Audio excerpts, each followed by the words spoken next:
শুভ অপরাহ্ন। কেমন আছেন সবাই? 2025 সালের শেষ দিন। হোমসের বৈকালিক কাজ শেষ করে ফিরছিলাম।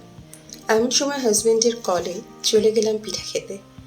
ভীষণ ঠান্ডা আবহাওয়ার সাথে ভাপা পিঠা।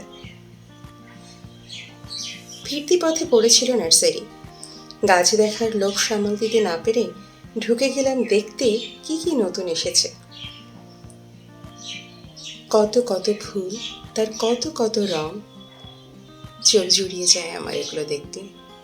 ওই যে আমার বর্মশাই।